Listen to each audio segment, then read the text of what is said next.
We didn't actually get taught that in school. Nope. I didn't get taught what a balance sheet was in high school. I went through accounting classes, but when I actually learned what a balance sheet is and how it worked was when I was actually working in the business every single day. From a philosophical standpoint, I knew what a balance sheet was. I knew what a P&L was. I knew what the cash flow statement did. But in order to actually understand how it works within your business, you actually have to study it. Every answer you have to where your money's at and where it's going is in those books. It is the most important book you can read on a monthly basis, especially about your business. Welcome and thank you for joining us for today's episode of Disruptors, where millionaires are made. Today we have my good friend Marcus Crigler with BEC CFO and CPA. And Marcus flew in from Springfield, Missouri to talk about the insider secrets after overseeing hundreds of millions of dollars from real estate investors. Now, guys, I'm on a mission to create 100 millionaires. The information on this show alone is enough to help you become a millionaire in the next 5 to 7 years. If you take consistent action, you will become one. Before we jump in, if you're here to learn how real entrepreneurs built real empires, hit that subscribe button because every week we drop lessons that can help you create your first or your next million. And guys, in case you didn't know, we are also on iTunes and Spotify. You ready? Let's do it. All right. So first question is, what was life like before you went into business for yourself? So great question. I was a CPA, as I still am. I was a partner at another CPA firm. And so longer story there, I graduated college, got out of college in 2008, joined this CPA firm, worked my way up, worked my butt off, kind of the story of a CPA firm and the accountant in a CPA firm. Worked for a decade in that firm, went my way up to a partnership, which is what every CPA's desire is. And then I made partner, and then I decided, hey, this is not exactly what I wanted. I wanted to be my own business owner. And so I went from kind of being a partner in a real estate business or a real estate CPA firm to, going out on my own and starting a real estate CPA firm. So that's kind of how it started. So you started as an intern. Yes, out of college. So they didn't know who you were. This wasn't like nepotism. You just straight started from the bottom and you made it all the way to the top. I did. I got a great opportunity. The gentleman that worked with me, still talk to them to this day, still friends with them to this day. It was a great experience for me. Got out of college 2008, right? So 2008, we all know what was going on in 2008. I saw my father-in-law, who was an accountant at the time. He wasn't my father-in-law. He was just my girlfriend's dad. But he wasn't worried, right? 2008 was going on. The world was kind of in a struggle. And he wasn't worried. So I was like, you know what? I'm going to marry your daughter. I knew that, right? So I've been with my wife since we were 16 years old. I knew I was going to marry his daughter when I was, 2008, 2009. Said, hey, I got to get a job. We're going to have kids early. We're going to do all this stuff. So accountant's going to be what I'm going to do, right? And so jumped right into it. And then ultimately, that's what kind of got me to, where we're at today, right? Is jumping into that business and trying to make headway towards it. And I got kind of that entrepreneurial niche from my mom. So my mom was a mortgage broker, right? She did mortgages for a lot of years. And again, 2008 comes around. That's not a great time to be a mortgage lender. And so, but all of the networking and, going to the after hours things and all of those things, I learned that just because you're an accountant, right? CPA, you don't get out of the office, you stay behind a computer. I looked at it a little differently. I got out, I became an intern. My first conversation with my boss was, hey, can I get some business cards? I want to tell people where I'm at, what I'm doing, bring them in here and start that process. And basically I figured out that, hey, being an intern and being an accountant's great and having that skill is great, but learning how to sell and learning how to bring clients into the organization is what's going to grow you within the organization. So once I figured that out, I grew from being an intern to a staff to a senior to a partner, and ultimately, got to where I'm at today. Why did partnership not make sense for you? Because that's like you were saying, like that was the dream, that was the goal. I imagine a lot of people have that as an ambition. That's a really good question. I don't know that it was that partnership didn't make sense for me. I think that partnership just didn't make sense. And that's not a negative thing. I think it was those two guys, again, I can't thank them more for what they did for me in my life. But those two gentlemen basically had a vision for what they wanted in their business, and they're the primaries, right? And I had a vision for what I wanted in my book of business that I had kind of grown. And as we were looking at it, we saw that we just weren't on the same page 100% of the time. And they were doing some things that were their way, and I was doing some things that were my way. And we're like, hey, we're kind of running two different businesses here. Let's make this make a little bit more sense. And so it wasn't necessarily a negative partnership thing. There's always complications when it comes to partners, right? But that one was just, hey, I think we're both better off separate than together. Let's make this happen. And to this day, they are running a very successful CPA firm. I'm running a very successful CPA firm, and neither one of us are competing against each other. So it's really great, actually. So I met you through the Collective Genius. Sure. Right? And I believe towards the tail end of your partnership there. Yeah. So I guess first question is, whose idea in the group was it for you as a partner to be in Collective Genius? Well, that was mine. And again, this is a very forward-looking CPA firm that I was a part of, right? If you think about your traditional CPA firm, you're probably not thinking about them being a part of a mastermind, right? They're not going out. They're typically not networking. But this group, they were forward-looking. They looked at things completely differently than what a traditional CPA looks at it like. And that's really where I got my philosophies from, right? Where, hey, we're not just here to punch some numbers into a calculator and tell you that your tax return's done. We're here to actually help add some value to your life. And so I think I lost your question there, so you might. Whose idea was to join CG? Oh, so as we were growing and as I was networking, I got involved with some members of CG that were actually in my local area, right? And if you guys aren't familiar with CG, there's CG members across the country everywhere, right? And so I got to working with these guys had 300 plus single family rentals. They had multiple flips going on and wholesales. They had the whole works, right? You think of some of the biggest companies that you've dealt with. That's kind of the first introduction I got to single family investing, right? And so they were part of CG. The current CPA inside of CG decided to bow out, and they were like, hey, this guy's doing a really good job. He's helped us organize. He's helped us save a lot of money in taxes. Give him a shot. And then kind of from there, I met Jason. Jason and I have hit it off, become good friends, and ultimately, we've been in CG since 2017. So a long time. It's been a great partnership. Yeah, because you say, some members in CG were already in Springfield. Like for me, what comes to my mind is Andrew Newland. Yeah. Right. Was he the one that helped you get in there? He wasn't. It was actually some of his old partners that were there. Andrew was not. I don't think he was actually a business owner at a time, but he certainly wasn't the business owner that he is today. Yeah. But his old partners were Brian Powers and Chad Mellentine. I don't know if those names ring familiar. They probably will watch this podcast and be like, heck yeah, got my name shouted out. But no, that's how I got in there. They introduced me to that group, and then was that able to, like I said, meet with Jason and tell him what we believe in and how we believe, and put me on stage a few times, and then we've been riding ever since. Yeah, and then you said that you got you became a CPA, you worked at a firm, and it didn't quite fit. If I remember correctly, on the predictive index profile, you're a maverick. That's right. Which is not a typical accountant profile. That's right. How does this line up? Was it because of job security that you went in this direction? Yeah, so it goes back again. It's back to the story of 2008. Yeah, right.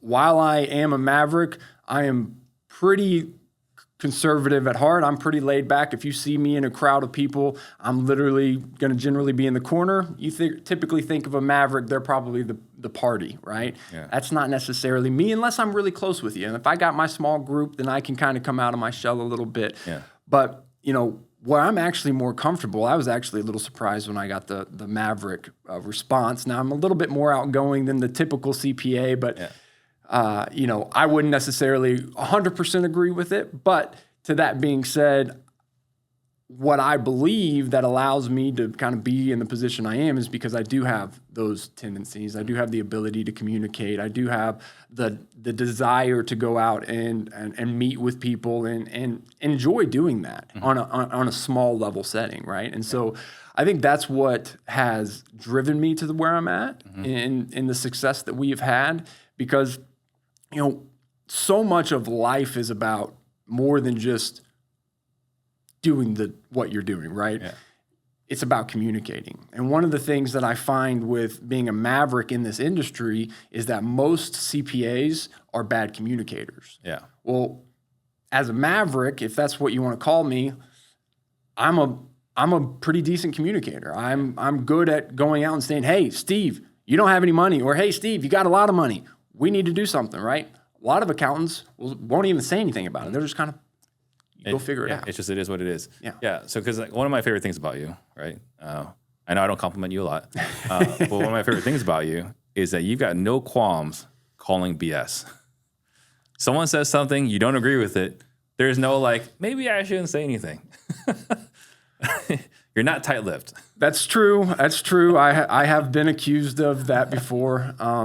Some people really like that. The clients that I work with, that we work the best with, they really appreciate that I'm pretty straightforward with them. Jimmy Vreeland's a very good example of somebody that I think about a lot, that just loves, if I can't be any more blunt, I can't be any more blunt with that guy, right? Jimmy is a guy, and there's a lot of those clients out there that they just want the facts. They don't want the fluff. They don't want the BS, if you will. They just want, hey, what am I doing right? What am I doing wrong? What are you seeing? Let me get back to business. And those are the ones, quite honestly, that are quick adapters and take action and actually move the needle. The ones that maybe get their feelings hurt sometimes, you got to know it's out of love, right? I'm never saying anything to anybody that I haven't personally seen with my own hands in the numbers. Like, the advice I'm giving is because I've seen hundreds and hundreds of real estate businesses and their numbers and what works and what doesn't.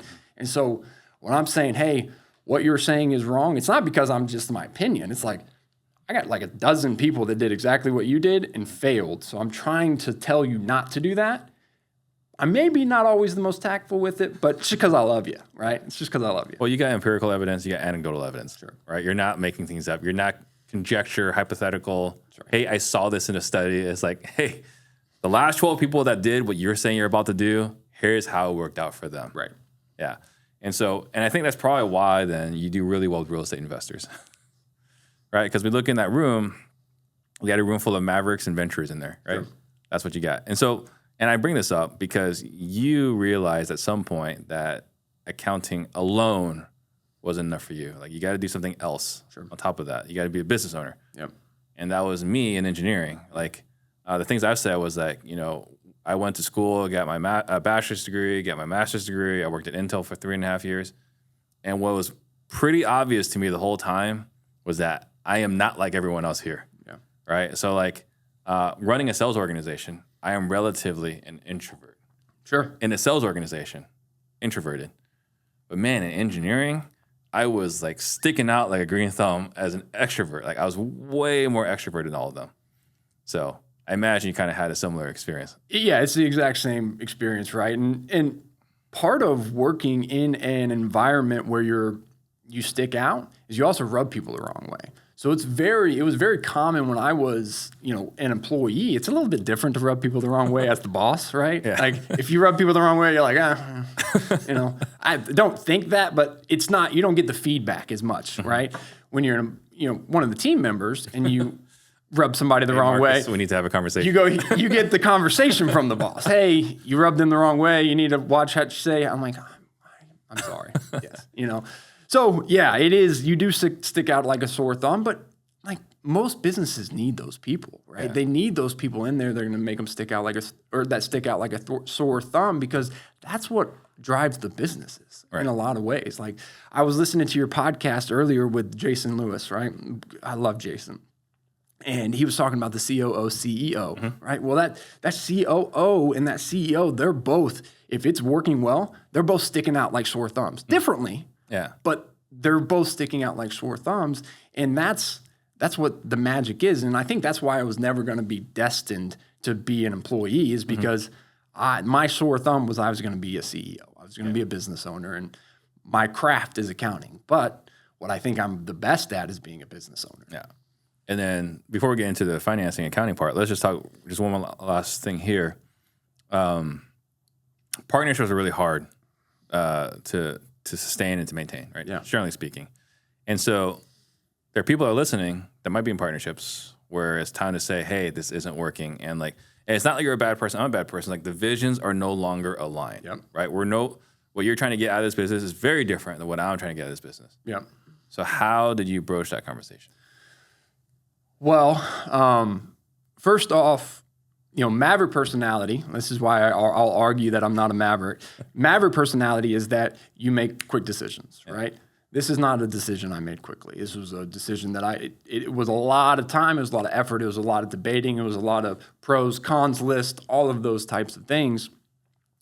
But why I say that and why that's important in this is that you need to figure out what you want as a partner. Mm-hmm. Because once you let that cat out of the bag, once you go to your partner and says, hey, I want to be done, it's hard to come back from that. Mm-hmm. Your partner no longer will trust you. And so as soon as you say, hey, this just isn't working out for me, the partnership's over. Mm-hmm. And so you have to make sure that that's exactly what you want. And not only if that's what you want, but what's the next thing?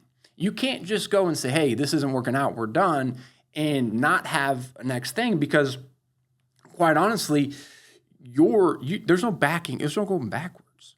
And so what I did was I really sat down, and I know it's unbelievable to think about a finance guy doing this, but I looked through and I looked at my finances, I looked at what I was gonna make in the business over the next multiple years. I looked at what I was gonna make now, and then ultimately, I just did it from a black and white perspective of, hey, this is what it's gonna look like if I go this path. This is what it would look like if I, take this path. I'm gonna take this path because this makes sense for me. Might not have, and maybe 1, 2, 3 years before that it didn't, but at this point in time it did. And then I just sat down, and the best thing you can do is have the hard conversation. Yeah. Once you make the decision, you don't wait, you don't, quietly quit, you don't do all those things. You give maybe even more effort to help this transition out, because partnerships don't work, right? The only partnership I got into until death was my marriage. Mm-hmm. Other than that, I've gone into every partnership thinking, hey, we're going to exit this at some point in time. Hopefully it's in a positive way, but we're going to exit. And so no matter what, when you start that partnership, you're going to have that hard conversation. Mm-hmm. So if you're not willing to have the hard conversations, don't be in a partnership. Yeah. Right? So communication's key, right? And yeah, you're going to have to sit there and look up in the eye and say, hey, this isn't working out for me. And when you do that, and you give everything, and you don't halfway do it, you're not kind of 2 feet out the door already, then you can make that transition really seamless and make it work really, really well for both parties. Yeah. So was it well received? Yeah. I mean, listen, I think it was a surprise. I think anytime... Is there an age gap?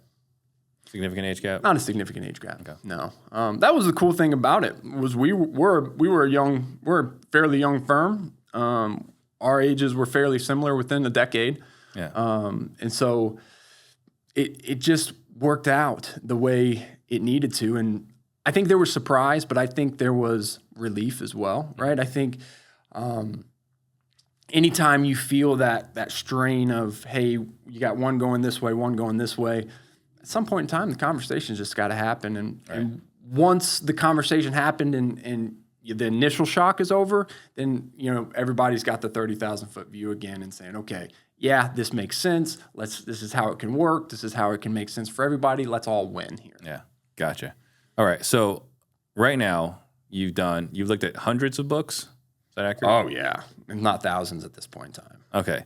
So, one of the things, we have our friend Jason Miller, we brought him up earlier, right? Like, making money is a skill, keeping it is a discipline. Oh, yeah.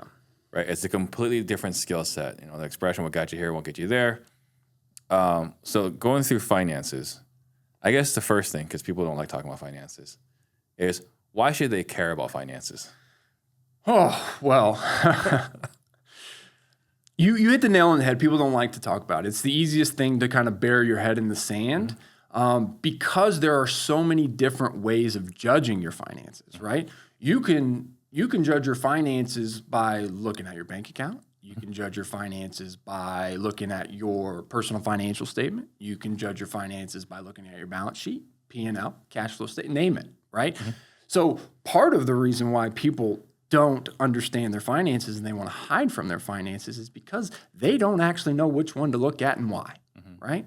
Because we didn't actually get taught that in school. Well, nope, I didn't get taught what a balance sheet was in high school.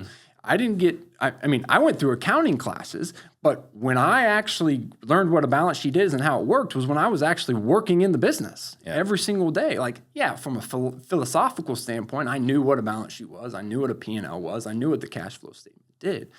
But in order to actually understand how it works within your business, you actually have to study it. And that's not something a maverick wants to study, right? It's not something that you want to spend a lot of time with because it is boring. It is the stuff that isn't sexy. But I will tell you that what Jason says is absolutely right. When you have a business that is consistently making money, but you're consistently trying to find it, that's exactly what he's talking about. And where the answer is always in your financial statements. Yeah. If your financial statements are correct, now, bad financial statements is another story, right? But if your financial statements are correct, every answer you have to where your money's at and where it's going is in those books. It is the most important book you can read on a monthly basis, especially about your business, right? We all read self-help books, right? We never read our financial statements. Yeah. So let me drive the point home just a little bit further. Sure. Okay. So you looked at a bunch of books, right? Yeah. What is the difference you've seen in net worth between the people that know their books really well and the ones that don't? What is that gap in net worth on average? Oh, I mean, it's millions of dollars. Multiple seven figures. Millions of dollars. I mean, that right there alone. So the difference between knowing your books and not knowing your books, on average, in your experience, after reviewing hundreds of books, if not 1,000, multiple seven figures. Absolutely. So they should pay attention. 100%. 100%. I mean, listen, your business is a stinking car, right? Everybody compares your business to a car. One of the biggest thing that drives your car is the engine. What's the engine? Not finance, right? I'm not even here to say it. It's what you do. It's sales. That is what gets the car going. Yeah. But the reality is, go to the junkyard. There's a lot of engines in the junkyard that don't work. Great. Or they do work, but they're in a crappy car. Well, if you have a business and you're just good at doing deals, you're just good at doing sales, but you don't have the operations, you don't have the finance, you don't have the leadership, you don't have all these other things, you've just got a great engine and a crappy car, right? And so that's where, Jason's talking about, hey, you've got to, it's not just about making it, it's about keeping it. Well, you can make it through sales, right? You're excellent at teaching people how to make it, but what you got to get great at is get great at keeping it. And that's really all the other pieces of the car that are not maybe as big and as important as the engine, but it's still important to get down the road and get where you're going. Yeah. Get there in one piece. 100%. All right. So then let's talk about, let's start with the newer person, right? Yeah. What are the things they need to know as a newer wholesaler, flipper, investor? What are the things they need to know as finances when they're getting started? Yeah. Well, the first thing is you need to understand that you can't compare yourself to other people, right? So why do I say that for the newbie? Well, the reason why I say that for the newbie is because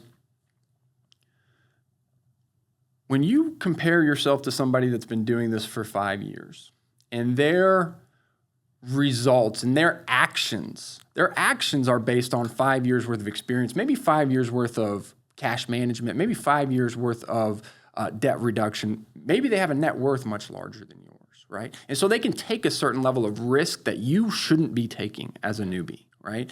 And so that newbie, the first thing that you should be thinking about, we talk about this in our business a lot where, as an entrepreneur, you start in the hustle phase, you go to secure, you go to expand, and then ultimately we all hope to exit. Well, as that entrepreneur, you're in the hustle phase, which means you've got to just get the simple stuff figured out. You've got to get your LLC lined in. You've got to get the right bank accounts organized the right way. You've got to get a simple set of financial statements. You don't need multiple LLCs and all these complicated things. You just need an LLC to run your business out of. You need a simple set of books. You need a couple bank accounts with organization within those bank accounts, and then focus on the hustle. Right? So many entrepreneurs get into this and they see, the 5-year, 10-year guys, they're out there hiring COOs and they're out there spending all this money in marketing and they're doing all these things. That's not the newbie's goal. Mm-hmm. They're in the expansion phase. You're in the hustle phase. And that's why the same decision for two different people, one could be catastrophic and one could take them to the next level. Same decision, two different people. And the difference is where they're at on that scale of hustle, secure, expand, and exit. Yeah. So I remember many, many years ago, right? So Russell Shaw, he's the big name in town. Always done really well. Like he's been in business longer than I've been alive, I think. And I remember one time we were talking, and he's like, "Oh yeah, we spent $80,000 a month in marketing." And I was like, "What? How much do you spend?" He's like, "Oh yeah, it's $1 million a year in marketing." And he could see that look on my face and a few other people's faces. He's like, "Okay, let me just take a step back here. I didn't one day decide to start spending $80,000 a month. Like I worked my way here from free marketing, and then eventually over time, $80,000. I think that's kind of what you're alluding to. That's right. Yeah, I think that's exactly right. In that hustle and secure phase, your more focus is on generating cash. Like that really should be the focus of that phase is cash generation and storing cash in a place where you're safe. Once you get your cash to a spot where you're strong, and I have some thoughts on what that cash position needs to be, but once you get your cash to the right position, then that's when you start increasing your expenses. And you only increase your expenses as your cash is going up. And so as your cash is increasing, cool. That means my expenses is another name for an expense is an investment in business. In our personal life, we call an expense an expense. We never get money back. We shell money out on food. The best thing we get back is a full stomach, maybe an upset stomach, right? But in business, when we put money into something, we expect something back. It's an investment. Yeah. And so when we are looking at our business that way, as we're growing our cash, the only way to know if our expenses are giving us a return is that our cash is growing. So if your cash isn't growing, you shouldn't be saying, okay, well, last month I did $20,000 in marketing. This month I need to do 25 and my cash didn't grow. Well, your 20 didn't give you the return that it needed. So you need to sit there and make sure that the $20,000 in marketing or $10,000 in marketing or $2,000 in marketing works before you start expanding to $4,000, $10,000, $50,000 a month in marketing. And the answer to that question is your cash account growing? Right? If your cash account's not growing, you're not getting a return on your investment. That's one of those things that's really obvious after you hear it. Yeah, sure. But it isn't something that you think about, like, right? It sounds very much like common sense. Yeah. When you hear it. But no one acts. Right. Very few people act and behave this way. Sure. Yeah. So you mentioned that you had some thoughts on what's the right cash amount. What's your perspective for someone that you said it was hustle and survive? What'd you say? Hustle and secure. Hustle and secure. Yeah. So as you're kind of going through that phase, what I really want people to, first off, let's go backwards just a second. Sure. What do we get? What do most of us get in business for? Some sort of freedom, time freedom, financial freedom. Make money, and pay for our things, right? We just want to, we want to make enough to take care of our family, take care of us, maybe go on a couple nice vacations, right? Also not have a boss. Not have a boss, right? But it comes down to even not having a boss and not making money, you're going to go get a boss and make money, right? Yeah. So at the end of the day, we got to make money. And so first things first is I want you to not have a business when you are personally broke. You have got to get yourself into a personal position to where your business ups and downs because every business has ups and downs. I have about as stable as a kind of company you can have in an accounting firm, and it has ups and downs. So real estate, maybe the biggest business of ups and downs of all the businesses, huge ups and downs. So to solve for that, one of the biggest things that people come to me and say, hey, Marcus, I'm having a cash flow problem. Okay. Well, that really means I'm not able to take the money out of my business consistently and put it into my personal account. That's actually what they're saying. And so we got to solve your personal money first. 3 times your fixed expense is personal. That is where you need to be at any given time. So if you spend $20,000 a month personally, food, cars, utilities, mortgage, everything else, you need to at least have 60 grand in the bank sitting there for a rainy day, right? I'd love for you to get to 6 months, but 3 months is a good start. That keeps you squared away. Now let's move to the business, all right? On the business side, I don't complicate it. I want to see the same thing. 3 months worth of fixed expenses. So why do I do that? Why do I say that? Well, if you've got 3 months personal in yourself and you've got 3 months in the business as minimums, then you've got 6 months of no revenue coming in your business and that you don't have to worry about upsetting your family. Well, for most entrepreneurs, 6 months, they can figure out how to make money in 6 months, right? And the reality is that's not really 6 months. It's probably more like 12 or 18 months because you're going to cut expenses. Never going to go to zero. You're never going to go to zero, right? And so you're going to cut expenses and your revenue is going to at least going to have some. And so you put yourself in this cash position to where you don't ever have to worry about these huge fluctuations. And by the way, the bigger you get, the more reserves you have to have. But the ones that understand that are the ones that don't come to me with cash flow issues. They don't have that risk. They don't have that concern. I was preparing for this podcast, and I can't remember who I was listening to. I think it might have been Luke Winters. I believe it was Luke. I like Luke. He's a good guy. And he was talking about, one of the things that you need to have is a cash flow forecast. And one of the things that will solve all your cash problems is having a lot of cash. And I'm like, yeah, absolutely. But it's so easy. But at the same time, we don't do that as real estate entrepreneurs and real estate investors because we're always told, get rid of cash. Cash isn't making you money.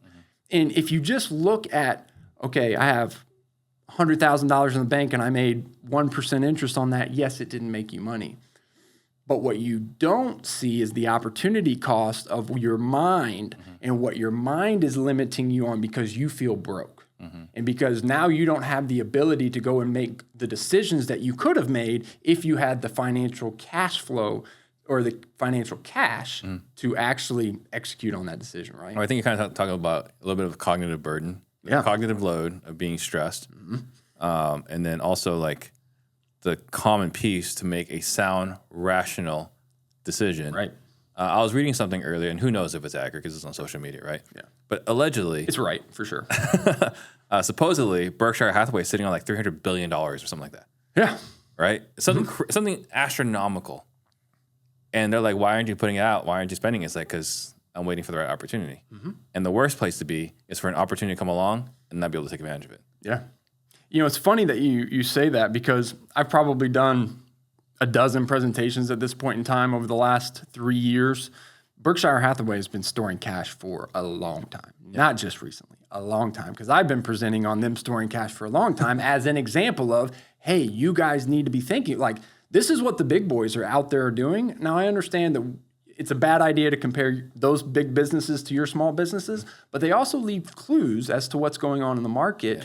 And if they have that much cash, it might be worth just kind of taking a look and seeing if that makes sense for you and your business. And I'll tell you, a lot of people, they're running thin on cash right now. And you look at a Berkshire Hathaway, they're certainly not. And that's up, right? I remember a presentation I did not that long ago, maybe a couple of years ago, and that was $185 billion. Yeah. So they've almost doubled their cash reserves, if that's correct. They've been increasing their cash positions. But yeah, I think that's a lesson there. And it's interesting, like just the human behavior. Like why are we so adverse to this? Are we so adverse to the money part? Because, and going back to the point earlier, is that the difference in the guys that know their finances and the guys that don't is literally multiple 7 figures. Yeah. And then you're talking about So we're talking about like, what that journey looks like for the new guy. What are some of and maybe you touched on this a little bit, but like, what do you say to the top 3 mistakes, maybe we'll go as far as say, what are the top 3 sins that a business owners would do in regards to finances? Like when you violate these principles, is at your own peril? Yeah. So I'm going to broaden this out a little bit. So when it comes to finances, the number one thing is just going to be wrong numbers or not looking at the numbers, right? So if you have incorrect, or if your financials are simply for your tax return, you got a problem, right? Yeah. We need more than that. And so that's mistake number 1, right? You met the 2009 version of Steve. That's if that's what it is. And that's okay. By the way, a lot of entrepreneurs in the hustle phase, that's kind of where they need to be at, by the way, right? But they do need the financials. They need the financials for taxes, but what the secret, if they want to get out of that hustle phase faster, keep up with it. Keep up with those financials, understand those financials, study those financials, find somebody out there that's willing to talk to you about those financials, and get as much information about what they mean as possible. So that's number 1. You got to have those financials. You got to have them dialed in. I couldn't tell you the number of people that come to me with bad financials and they're making millions of dollars. It's not uncommon. It's not uncommon. And so you can have bad financials, and by the way, you may not even know it. Mm-hmm. That's the other scary part, is not knowing that you have bad financials. We see that a lot too. That's a mistake. Mistake number 2 is, and I know this is specific for real estate, but if you're in another industry, I think you can apply it, is investing too fast. What's that mean? When in real estate, investing too fast is maybe buying a rental too early. Maybe it's buying a flip when you should have wholesaled it, right? Those types of items in real estate take cash. And so when you're new, and even in the BRRRR method is a substitution of cash. I don't know if everybody's familiar with that, but the only way to BRRRR a property is that you leave equity in that property, which means you're deciding not to take the cash out of the property, right? And so as a newbie, we see a lot of newbies get caught up in that, oh, well, I bought this piece of real estate, I didn't put any cash in it. Well, it's actually not cash flowing, so every month you're putting cash in it. Plus, you could have made $20,000 on the deal and put that $20,000 into your business that you're now starving and you can't pay yourself and you can't invest in marketing, you can't do all those things, but you ended up with a rental, right? And that's great. But there's always going to be an opportunity to buy rentals. There's always going to be an opportunity to buy a flip. Get yourself into that right cash position first, and then you can go make those investments. I think that's another point of the puzzle here, and maybe this will eliminate my third failure, if you will, or my third issue. But real estate investing, I think a lot of us forget about the investing part, right? That in order to own a piece of real estate, you have to invest. Well, in order to invest, you need money to invest. You need cash. Could you imagine saying, hey, Steve, I'm going to go invest in the stock market, but I don't have any money to invest, right? Like, it doesn't work that way. No. And so real estate, you kind of got to look at it similarly. Just because you can doesn't mean you should, right? Because you can go get a private money loan at 100% of the value, and you can go do a BRRRR, and you can do all these things, that doesn't mean you should. And I've seen so many times that newbie end up with 5, 6, 7, 10 rentals, maybe $500,000 in equity that they can't tap. And they got a nice little net worth for them, but they got $5,000 in the bank. And they got to either exit all these properties, they got to try and come out with some sort of refinance, which then you're relying on the banks and see if that's going to work. You got DSCR loans and see if that'll work. It's all a mess. And so now you got $500,000 that you don't have access to unless you sell it. Well, now you got to pay a tax guy. You probably took bonus depreciation on it. So you've got all these issues that come up with holding this property, and now you want to sell it and you can't. Yeah, I think one of the things that Jason Medley were talking about earlier is that his what he shares is that it's too early. Like a lot of guys are trying to buy rentals too early. It's like, what's the easiest way to buy rentals? Have a lot of cash. Yeah. When you have a lot of cash, it's really easy to buy rentals. It makes it really easy. And by the way, you get better discounts. You notice when you have cash, that's right. We're all buying for cash anyways. But when we really have cash, we get the best discounts. And so those are typically the best properties we get. And I will tell you one more thing about rentals. And maybe this is just my clients, but it is becoming more and more common with my clients is that the philosophy of having all this debt on your single family rentals and, really leveraging those out, it's starting to go away. I'm seeing people that are like, hey, I used to want to have 100 single family rentals or 200 single family rentals leveraged at 70% and they're cash flowing and I'm good to go. Now I'm hearing, well, how do I get rid of these 100, 200 rentals, get down to like 40 paid off ones, And so it's interesting just the markets that you're seeing and how people's philosophy changes so quickly when you go from 2% mortgages to 6%, Well, I think part of it 7% too mortgages. is the seasons, right? Like true. what season are you in your career? Yeah. Because like Nathan Brooks wrote out a long post about it. And like when you're in the early part of your investment journey, right? Like cash flowing assets, leverage, I think that's all great. And then once we go through an appreciation cycle like we just had, well, now we can cash out on all that appreciation. So like really the benefit, because we had Brent Danielson, he went on this whole rant about how he hates rentals, which he wasn't really totally wrong, was that the greatest thing about rentals is the appreciation, not the cash flow. Right. So as long as you're cash flowing and it's appreciating, you're in a good spot. And then you get to a point where like, hey, I don't need any stress. I don't need the tenants. I don't need phone calls. Like even for myself, this is so like, I don't know, first world problems, But like when a property manager asks me a question, I was like, what am I paying you for? Yeah. Right? Like, hey, they need a new, like a sprinkler line, for like the front yard or back or whatever it was. I get an email. It's like $750. Like, hey, we already got the quote, this and that. And like, should we do it? And the fact that they sent me an email like, should we do it? Like, it already bothered me. Yeah. I get it. Right? I'm paying you 10%. Take care of it. Make my problems go away. Anyway, I think you get to a point where like, hey, instead of having 100 of these that are levered, let's just have 40 of these that are paid off. And now it doesn't matter what pandemic hits. It doesn't matter what's going on in the market. It doesn't matter we get into World War III. You don't have to lose sleep over it. I've got some big news, and you'll want to hear all of this because I'm going to give you the best bonus ever at the end of this video.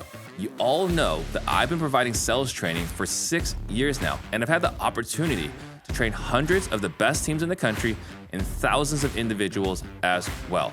And they've all had wild success along the way, some of which you've even seen on this podcast. You also know Ian Ross, who has been coaching alongside me now for over 2 years. He's the biggest sales geek ever, and he's been training business owners and individual contributors ever since he started working here. He even runs the Close More Sales podcast. But we had a problem. There was a lot of confusion. What is it exactly that we sell here? Is it Disruptors training? Is it Steve Trang training? Or is it Close More Sales training? It's none of those. It is objection-proof selling. Ian runs objection-proof selling for business owners and individuals. I run objection-proof selling for teams where I coach their entire team. And to celebrate the rebrand, I want to give you something that I never would have thought been possible until recently. We've been training this AI bot for over a year now to score all of our sales calls internally. Every call we run, we have the bot review the call to Ian and mine exact standards for sales. We run every one of our team members' calls through the same exact AI bot. And now we're giving it to you for free. This bot will review your calls based on dozens and dozens of metrics. It will tell you what you did well, what you can do better, again, by the standards of the objection-proof selling formula. And if you want to use our bot for free, just head over to our website, objectionproof.ai. Again, objectionproof.ai. I want to emphasize here, you're getting access to our bot, which allows you to get better at sales for free so that you can make even more money now without having to spend another dollar. Go check it out now. Yeah, I mean, a paid off single family home is an annuity. It's as simple as that, right? I don't think they go down in value, at least for long periods of time. I think they don't stay down. They don't stay down in value. There's always going to be a need for them. Right now, the problem with the rental working is that the rents have not kept up with appreciation. Mm-hmm. So, you're always going to have people that need the properties. They're always going to continue to pay you. But your returns on a single family paid off home is not going to be great. If you look at your return on equity, if you look at those actual returns, they're not super great. But to your point, the risk is much lower. It's an annuity. And, if you get the right property management company, hopefully it's not a headache. Yeah, so infuriating. It's like, what am I paying you for? It's what I always think, right? So I'm not a maverick, but I do have those tendencies. Fair And enough. it's like, why are you giving me this information? just do your job. Anyway, so one of the things that, actually, before we get into strategic CFO, you didn't know I was going to ask you this question. So many years ago, you and I were talking, and I was telling you about my structure. I got this thing going on and this over here. I got my Wyoming LLCs and this and that. And you said something, I don't know if you've ever said this on the air before, but you have an opinion on asset protection companies. You are going to take me down that road, aren't you? All right. Fair enough. What are your feelings about asset protection companies? So first off, let me disclose that You're not a lawyer. I'm not a lawyer. I'm not an attorney. I don't even play one on TV, and I didn't stay in a Holiday Inn Express, if you guys remember those commercials. Here's the reality. There are bad folks in every industry that are out there to make the biggest dollar, not provide the biggest benefit. And I think there are certain asset protection companies out there that, while they are accurate in that they are providing you asset protection, where I think they miss the boat is that your ability to actually maintain that asset protection is very, very complicated. You have 10, 15, 20 entities that all have different bank accounts, that all have different books, and you end up paying an absolute fortune in your entity structure just to maintain the day-to-day operations of that entity structure. And quite honestly, if you start doing things the incorrect way, you end up in a potential issue. And so when it comes to asset protection companies, I think it's important that you find a group, an attorney firm, a law firm that doesn't just come in and set up your business entity setup, but they look at your entire life, right? From your trust to your estate to your wills and everything underneath that, because all of those need to kind of correlate and roll up into one main location. And the more complicated you make that, and the more LLCs they set up, sometimes the more they get paid, right? Mm-hmm. The more complicated you make that, the more complicated it is for all that to kind of roll up into that central spot. And so I like simple. Asset protection companies make it complicated for a good reason, probably to keep you safe. But I think a lot of people kind of fall victim to not being able to actually keep up with those structures because they're too complicated. Yeah, I think one of the things I've heard with asset protection is that it's a different form of fear-mongering, where they're selling you something. Does this happen? Do burglars break their legs and sue you? Yes. Yeah. Do tenants have parties and someone broke their foot and they sue the landlord? Yes. Yeah. How often is this happening? Is the flip side of that question. It's a great question. I don't have a lot of those lawsuits in my practice as far as clients that are getting sued from these nefarious things. Mm-hmm. I got clients getting sued all the time, but it's part of business, right? Yeah. And so, you do everything you can to protect your, everybody should be insured appropriately. Everybody should, take care of those things. You should have a correct entity structure, yeah. And you should maintain the books within those entity structures mm-hmm. correctly. And all of that is critically important to ensuring that you are as safe as possible. But when you go overboard and you try and get too complicated with your entity structuring, that is where you can honestly fall on your face, and you end up paying. I've had people paying $20,000, $30,000, $40,000 a year just to maintain the complexity of their structure. They're not really getting any additional value out of it. It's just the cost of maintaining how complicated their structure is. Right. And again, we're not saying that we shouldn't ever be concerned, right? You should have some structure, right? But a lot of those structures are in place for a reason. Mm-hmm. And maybe you look at an umbrella policy or whatever. But I'm trying to think, within CG, I haven't heard anyone go through any crazy situations. And these are the biggest operators in the country. Yeah. Yeah. And I think even when those things happen, I think insurance pops in. I think, a lot of the people that we're working with, we're not talking about people that are kind of doing things halfway, right? They're doing things the right way. They're dotting their I's, they're crossing their T's. If you do things the right way, generally you're going to be okay, right? It's the ones that, if you're a bad person, it just is what it is. You might get caught up in that, and there's no entity structure in the world that's going to save you anyways. Yeah. And then you recently released a product that I'm using, Strategic CFO. So this seems to be a bit of a passion project for you. Yeah. It's a funny project because it really started from CG.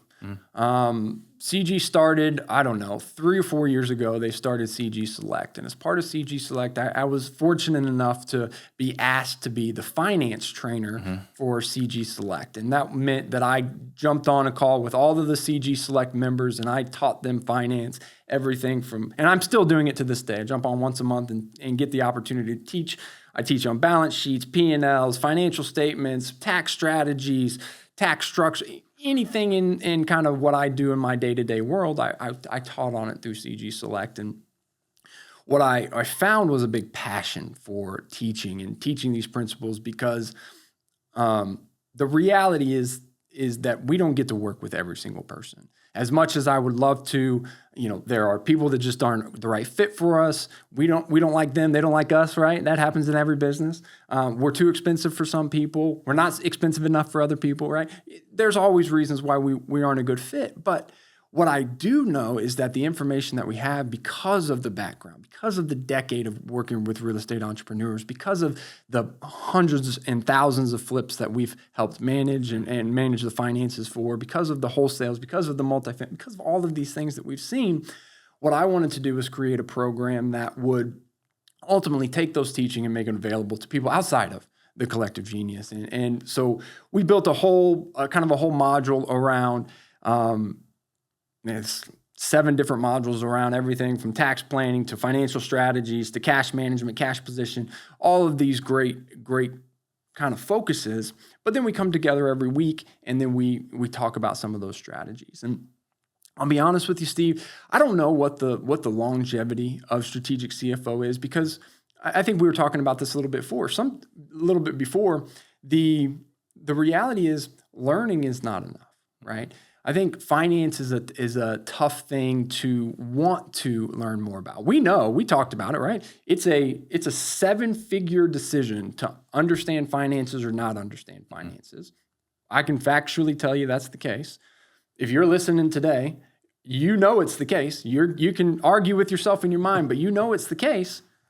But the reality is we're going to stick our head in the sand. And that's natural because it's a scary thing. And so I don't know if if Strategic CFO Hub is going to be around for a long time. I hope it is. I hope, it gets some adoption. I think my biggest focus right now is we've got the education out there. We've got it there for people that want it and that can get a little bit of their value out of a little bit of financial education, specifically for real estate. That's the cool thing about that. It is specifically for real estate. But what I will tell you is as I've gone through that process, and I think you found this in your process a little bit as you've grown your businesses, is that I've gone through the process, what I'm finding is the people that I'm talking to, they're like, hey, Marcus, I really appreciate the education. This is great. Like, I really like it, but I just want you to do it. Mm-hmm. I just want you to. I'd rather just pay you a little bit more and just have you take care of it and you tell me what's going on, and I don't want to mess with it. And so I'm seeing a lot of that pushback on that particular service altogether. So we'll see what the longevity of it is. But I will tell you, no matter what that looks like, somebody may be listening to this podcast in 2 years from now, and this is a far thing, and it's already been gone. But I can tell you this, no matter what, my goal remains the same, and is I want to educate people on finance, right? On what it takes to understand finance, because I do believe it's a 7-figure decision. And it might not be, hey, I understand finance. I didn't understand it last year and I understand it now, and now I'm making $1 million more. It doesn't work that way. No. But over the course of your life, those little decisions that you're now able to be more informed on. In that room in there, I got to sign your wall, and I put underneath my signature, I said, better decisions, better results. Yeah. And that's what it's all about. If you can just incrementally, by understanding your finances, make just a little bit better decision, you can get significantly better results. And when you compound it over year after year after year after year, it is well into the 7 figures, if not 8 figures, just depending on how far you want to go. Yeah. But what I will tell you is the more that you focus on understanding those finances, that's why Strategic CFO is there. And that's what we're going to continue to be in business for as long as I'm around in this company, is to help people make better decisions to get better results. And if Strategic CFO doesn't help people do that, we'll cut it. I'm not so proud to keep that. I just want to make sure that no matter what we're doing, we're giving people that opportunity to continue to get better at their finances. Well, I went through your program, right? And there's one spreadsheet alone that jumped out at me. It's like, if I was using this before, I'll be in a much better financial position. And what it was talking about how much money you should have in your tax account. Yeah. Right. Because until I went through your spreadsheet, because like I've gone through Profit First. Yeah. Right. Like Mike Michalowicz, a fantastic book. Mm-hmm. And I was following that process, and I was using my own prescribed numbers on how much I should set aside for taxes. Right. So I was saying 10%, because historically 10% has worked. Right. 10% of the revenue, just stick in the tax account. That should work. And where yours is different is like, you put in your profit every single month, and then based off your profit every single month, here's how much should be in your tax account this month. Mm-hmm. Throughout, like for the duration of the year. If you lost money last month, hey, you don't have to have that much money in your bank account or in your tax account. Yeah. I wasn't doing that. And so 21 was one of the best years I had. And of course, in 22, I had a crazy tax problem. Sure. That whole problem could have been avoided had I been using that one spreadsheet alone. Now, I've gone through Vern Harnish's Scaling Up 2.0, right? And then I went through that book, and there was another one that was the finance guy in that one. I want to say Simple Numbers. It's been a while. I went through that book, and then Keith Cunningham, a big fan. The Blueprint for an Insanely Successful Business. One of the best books out there. Yeah, one of the best books out there. That nobody knows about, by the way. Yeah, right. But I went through that book. I was like, oh man, like I got it. Incredible. Much more information about finances. But then when I went through your program, like for me, that's when the switch flows. Like, oh, it all comes together. Oh yeah, I mentioned Profit First. Like I've gone through all the different finance books, but your training, that course, help it all go together. And you're not even selling for anything crazy. Sure. Right. So someone wants to find out about it. How do they find out about it? Yeah. If you just go to beckcfo.com, up at the top right, there's a Strategic CFO link, or you can go to strategiccfo.com. Like I said, I'll be honest with you. I don't know how long it's going to last, to be honest with you, Steve, because there could be a time where it's just the effort that I'm putting in just doesn't make sense, and I can go do it in another area within my business. So, hopefully you guys, if you guys are listening to it and you want to be a part of it, strategiccfo.com or strategiccfohub.com is the place you can go visit, or you can just go to beckcfo.com, reach out to us, and we'll get you in touch with whatever you need, right? If we don't feel like you're a good fit for what we can do internally in your business and we help you, then maybe Strategic CFO is a good fit. But ultimately, our goal is going to remain the same: better decisions, better results. If we can help you make better decisions, we're winning. Yeah. But I will still say, for you guys watching, you guys should go check it out. Definitely. And then, one of the things also is you saved a lot of people a lot of money. How do you go about saving, your clients?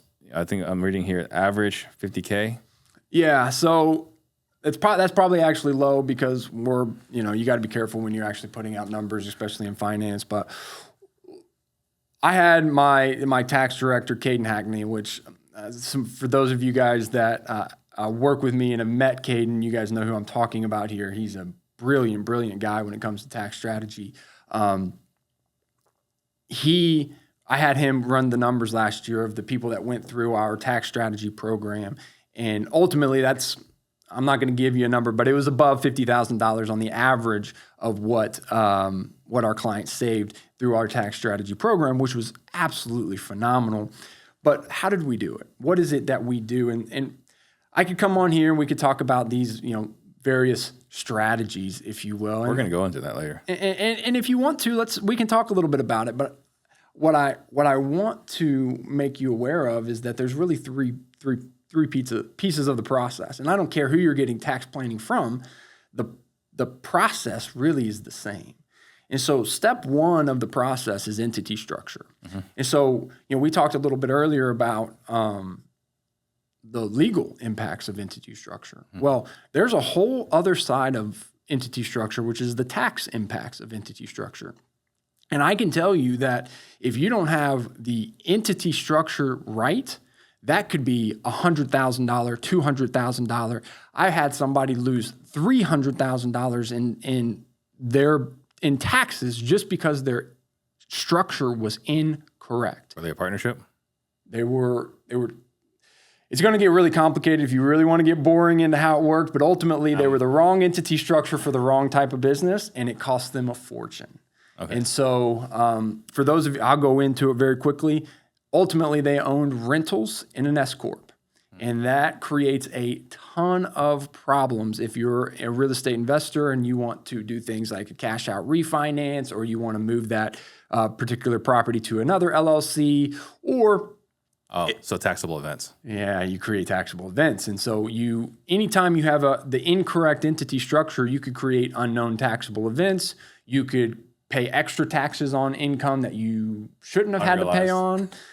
So there's a lot of different issues that comes in with entity structure. And so that's where you start.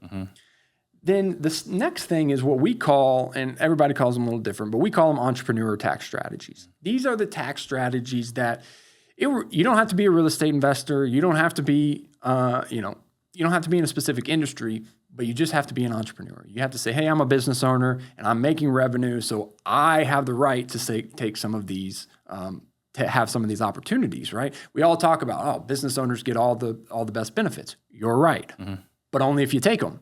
And so when you're a business owner and you're like, I get all the tax strategies, but you don't know what they are. That's what they are. Those entrepreneur tax strategies are a group, and there's 10 to 12 of them that we look at for all of our clients, and that is kind of what we start helping them implement. And are those going to be huge tax savings dollars? No. But most of the time what those are is those are dollars that you're already spending that is found money that you're getting deducted, right? And so you're basically taking money that you're already spending anyways, and you're able to get a better tax benefit for it. And so that's what those entrepreneur tax strategies are. And then once we've exhausted those, now we got to look at you, right? Steve, what do you do for business? How do you make money? What's your goals look like? Maybe you're just going to have to pay a lot in taxes right now. That might have to be the answer, because your goals, you don't want to go buy a bunch of real estate. You don't want to go invest in this syndication. You don't want to go, put your money into this place. The secret that most of us have to know is that in order to save money in taxes, we have to spend money. Well, if you don't want to spend money, you're going to have to pay some taxes, right? And so those custom strategies start to come in, and you start to say, okay, well, for this individual, they're a real estate professional and they have $500,000 worth of income. And so we could go in and we can suggest they do this and this and this and this and this, right? Or they're not a real estate professional, but they've got this income. So we could suggest they do this, this, and this. Or they've got this many kids, so we could suggest they do this and this. So it all comes down to, what does that individual look like? And then that's where the creative part starts coming in. A lot of the entity structure stuff you'll find on YouTube, right? Even the entrepreneur strategies, you'll find pieces of that on YouTube. A lot of you guys probably get ads for these tax planning strategies all the time. I get them too, right? So those two, but it's the custom ones. That's where you really got to sit down with somebody and you got to say, hey, my goal is to do X, Y, and Z. I'm going to work for the next 10 years. I'm going to work for the next 30 years. I'm going to put X amount in retirement. I'm going to put zero in retirement. I'm going to, these are all things that matter in long-term tax planning. And long-term tax planning is not 2025, right? We're not talking about just how much money am I going to save this year. We're talking about, okay, am I going to save money in 2025? 2026, 2027. How do I have a system where I'm consistently paying the least amount of taxes possible? Also, doing that within managing towards my goals. Yeah. So let's talk about some of the biggest ones, right? We're talking about like the insider secrets. Sure. What are some of the strategies that you've helped some clients do that have had some of the biggest impacts? Oh man, it's never one, right? So one strategy is never enough. I should say that. Let's get past, buying a piece of real estate and taking accelerated depreciation and writing all that off, right? We can do that. By the way, let me go backwards just a second. I'm making an assumption here. Not everybody knows what we're even talking about. And so what's the big strategy? If you're a real estate professional, the biggest strategy that's been out there for the last 4 or 5 years since Trump was in office in 2017, I guess he's enacted it that long ago. Gosh, time flies. But when he enacted that, the Tax Cuts and Jobs Act in 2017 and enacted 100% bonus depreciation, that's when, you got massive depreciation benefits. And then, we did some incredible things of showing people how to buy properties and basically get paid to buy the property from the IRS because of the tax savings that you were going to have. I remember doing these examples where we would show, okay, you can make a $20,000 wholesale fee on this, or you could keep it, put it in your rental portfolio and save $30,000 in taxes. Those were the type of things we were able to do. And that was a big, big thing. Now that benefit has waned. And so 100% bonus depreciation went down to 80%, went down to 60%, is now at 40%. We'll see if that changes. But what that does is that eliminates a huge amount of deductions that real estate entrepreneurs were utilizing for the last, again, half decade. It's 2017 even. So what are the big strategies? Well, that was the big one. That was a big one. We do a lot when it comes to exiting these properties. So like 1031 exchanges, those kind of things, to where we're not taking that tax burden when we sell. We're going to roll it into another asset and ultimately keep that going. That's what a lot of people do. Maximizing deductions when you buy a piece of real estate. Some people don't realize that there's parts of a piece of real estate that you can expense immediately. As you own that piece of real estate, there are parts of it that you have to capitalize. And that's just a fancy word for saying you got to put it on your balance sheet and you can only deduct a little piece of it over time, right? And so we do a lot of like maximizing deductions. And then ultimately we look at and see what those true goals are. So we have people that look at charitable strategies and look at how they want to maximize their charitable deductions. We have people that look at alternative investment opportunities. So here's a fun one. We've got people that, how about a story? Here's a good story. So I have a client.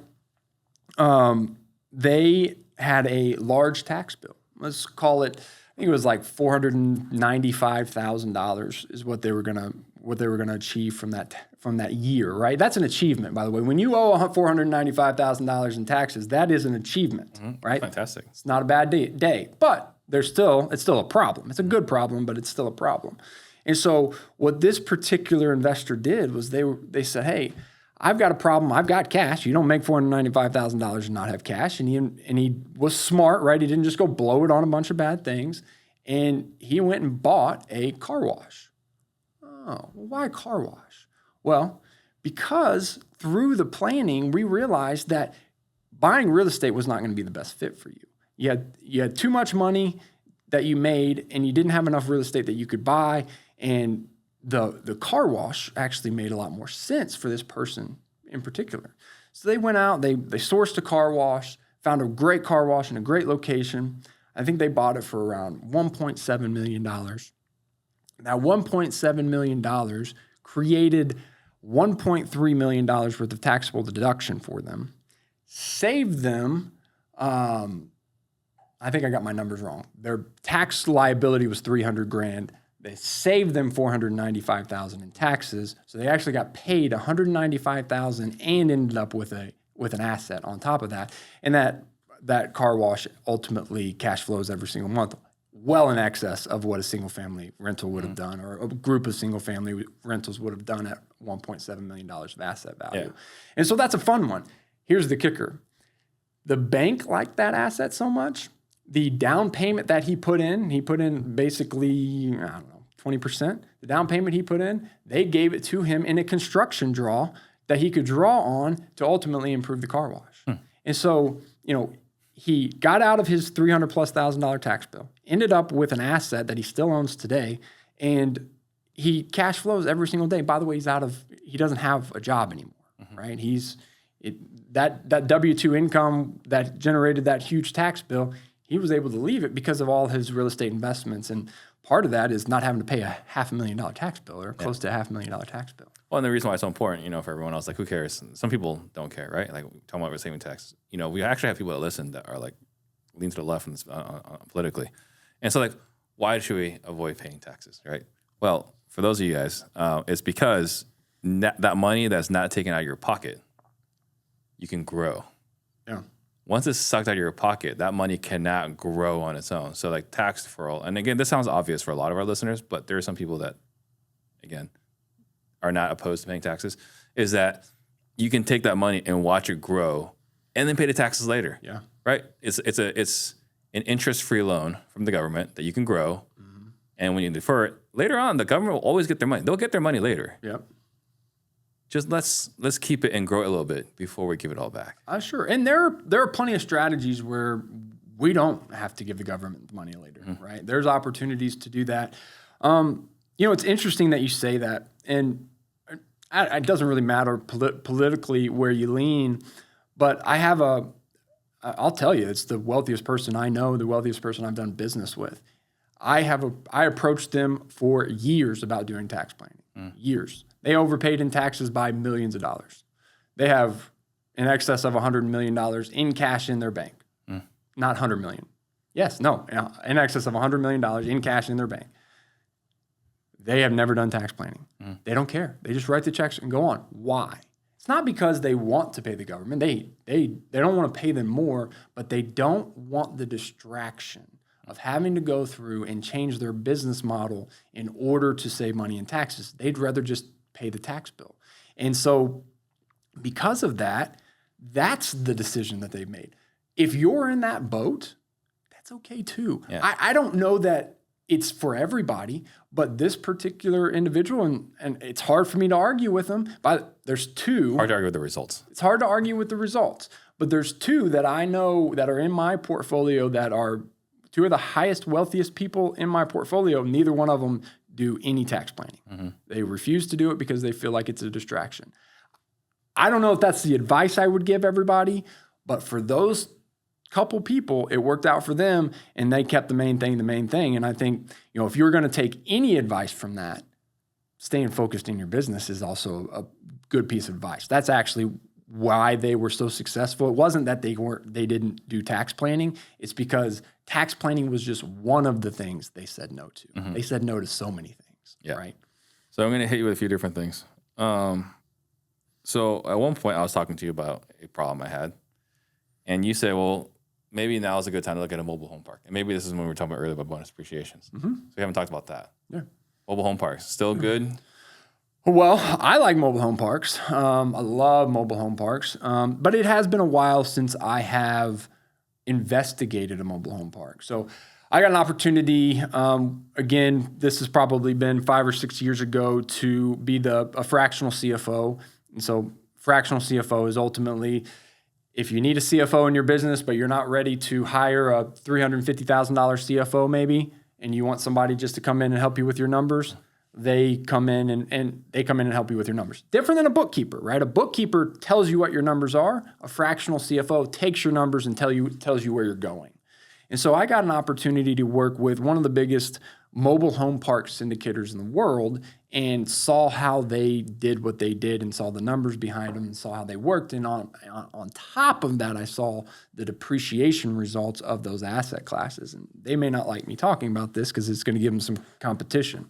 But ultimately, the mobile home park industry is a industry that I liked a lot because of the affordability of the housing, right? Everybody needs affordable housing. They're not making any more of these assets. You don't see mobile home parks getting built. They're all getting destroyed. Cities are shutting them all down. They're shutting them down as soon as they get an opportunity. And so what that does is it eliminates your competition because there's not a cheaper place to live than a mobile home park generally, right? And so if you're the cheapest place in town, you're always going to be full. The price of the parks generally are pennies on the dollar compared to maybe a multifamily or something like that. And so you can get in them a lot less, and they actually generally cash flow, right? You got to always look at your numbers. You got to do your pro formas, all of those things. But the reason why I liked them was because on top of all those things and on top of the cash flow, on top of the security behind the asset was the depreciation benefits. Mm-hmm. And the depreciation benefits were significantly higher for mobile home parks than they are for single families or even multifamilies because the value of a single family or of a mobile home park is underneath the ground. Right? It's the land improvements. It's the infrastructure that is what creates the value. And so that's what, when we do depreciation and we do cost segregation, which is another thing that we haven't really talked about, but when we do those things, that allows us to take a much larger deduction on that asset. And so I love that class. When we were talking about this, I remember being with a couple clients. They hired me as a different group, but they hired me as a fractional CFO. And they were flipping 40 or so properties a year, and they were tired. And they said, "Hey, Marcus, we're ready to be done. What do you think? How do we do this?" And we did a full day planning. Mm-hmm. We sat down and we looked at their business, we looked at their cash position, and we looked at everything that they wanted to do in life.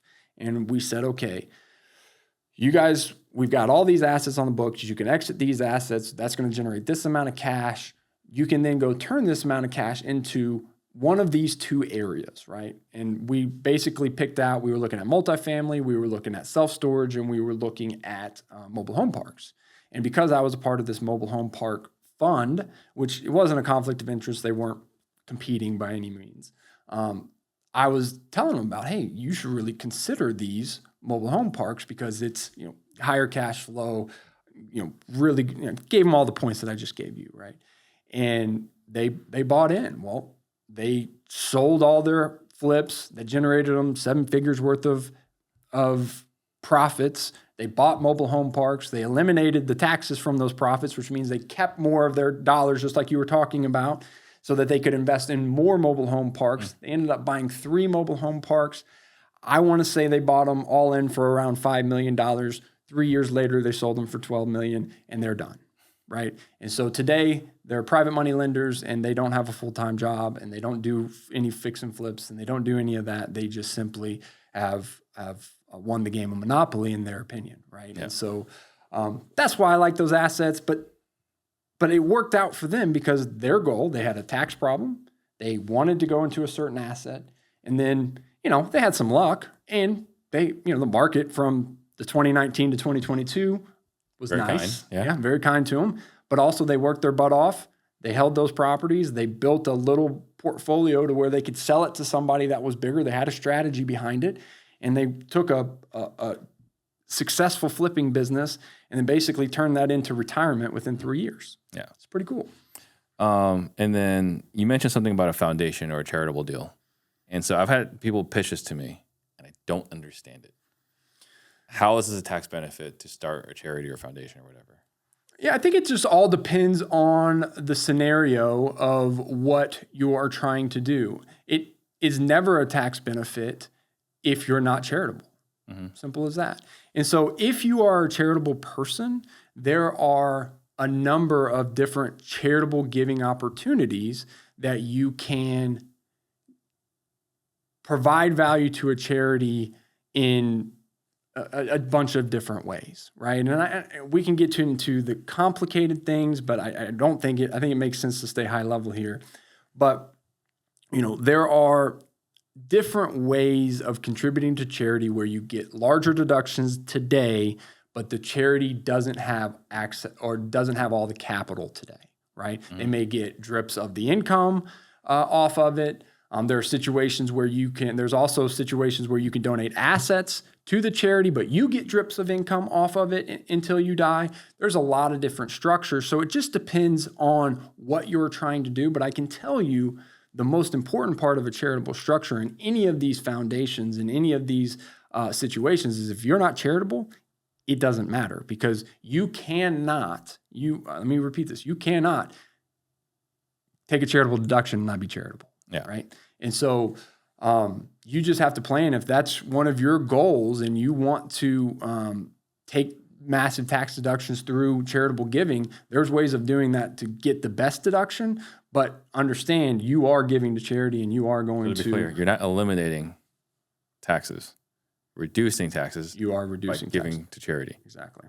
And another one I see every once in a while is like some sort of land is like environmental protection. Talking about conservation easements. There you go.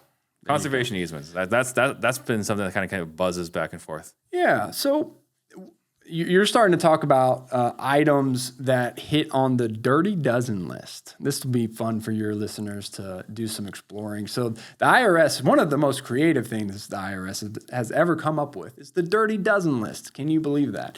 So the dirty dozen list. There's a list that they're not fond of. Exactly. Every year the IRS comes out with their dirty dozen, which is the top tax schemes that they are going after. So they're aggressively investing. So like I remember one of those for a while was captive insurance. Captive insurance, exactly. You're exactly right. So captive insurance, some of these charitable structures they are on the list. Monetized installment sales, if you've ever heard of what that is on the list.